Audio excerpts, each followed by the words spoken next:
Guys, I am Rob.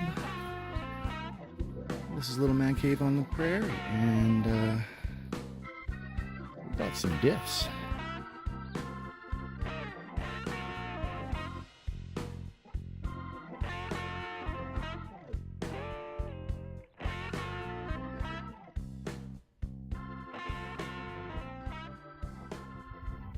So I've decided to do a solid axle swap on the buggy. At first I kind of wanted to make my own IFS and extend it and do it in different ways, but that's going to really take my project back. Oh, it's windy. Camera's moving. That's going to take my project back like a long time. So I decided to go with a solid axle swap, and I'll probably do like a better suspension system, but for right now I think I'm just going to use the leaves.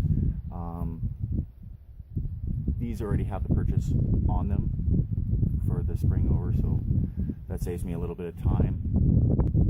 So there's a couple reasons that I decided to go with these diffs. First off, I'm going with a 4.3 Chevy. I'm going to be using a turbo 350 with a 208 transfer case and these diffs. Since I'm using a Chevy driveline, I need, for what I have and what I'm going to use, I need the right-hand diff drop.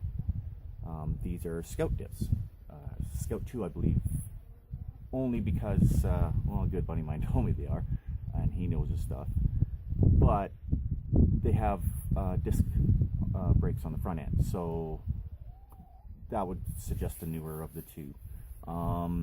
These came with all different widths, all different gearings. Like, there's so many different types of gearings, so I won't have a clue until I crack them open and check things out, right? So why did I go with Scout diffs? Well, I wanted something that was a Dana 44 with the right-hand drop, so that just matches my Chevy driveline, which there's only a couple that do so, but there is kind of a list of them. Just research it on Google, is your friend on that. Now, why I decided to go with these, they were close by, they were well priced. That's the other thing is now the go-to swap is the Yoda diffs, right? But they're a lot stronger, blah blah blah. But you're looking at like $500 to $1,000 for a set of diffs and everything like that. I'm trying to do this one a little bit cheaper. I picked these up actually. They were $200, but because I got them from a friend, she gave them to me for $100. It was Christmas and everything. So that's a big reason why I actually went with these diffs. Price, you can't beat $100 for a set of diffs, and Dana 44s was what I was looking for. The right-hand diff drop, like everything just kind of fell into place. I didn't even have to find them, actually. My buddy Mark found them. He's helped out quite a bit with this. Actually, I have 3 shout-outs to give. My friend Ange for giving me the deal. Then my friend Mark for actually using his dually to go pick him up for me, and he brought him back to his shop, and then my friend Thomas actually picked him up from the shop and brought him out to my house, because I live outside of town. So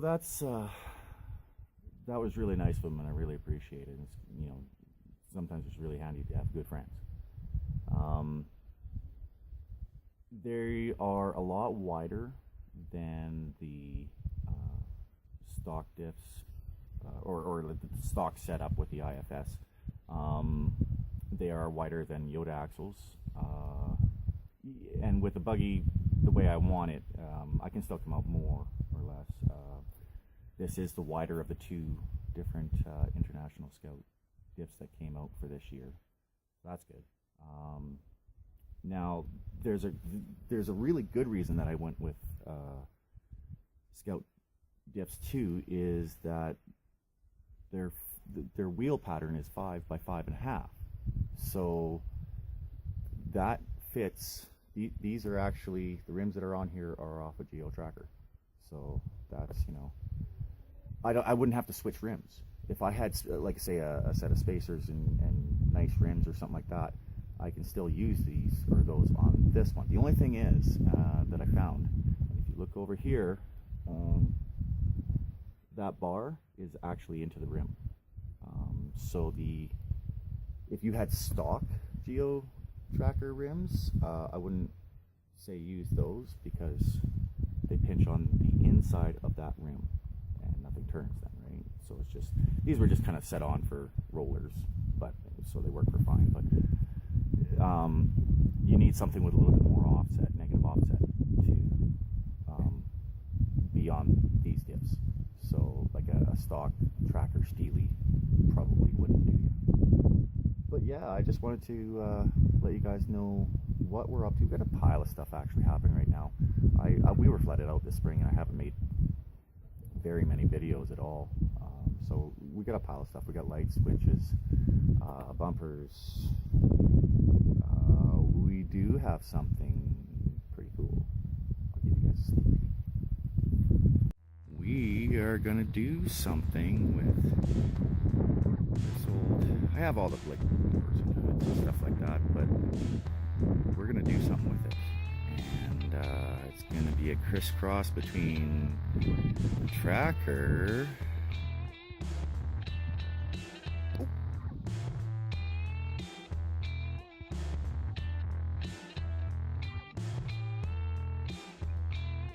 So there you have it, guys. That's all I'm going to show on that. But yeah, we're doing solid axle swap. The buggy to match at 4.3. Said in the other videos, we've already got the 1.6 hauled out, and getting other things done. Alright guys, that's just kind of it today, and if you want to follow that job that we're going to do, hit that subscribe button, hit the bell to know when they come out, and we'll catch you in the next one. Take it easy, guys.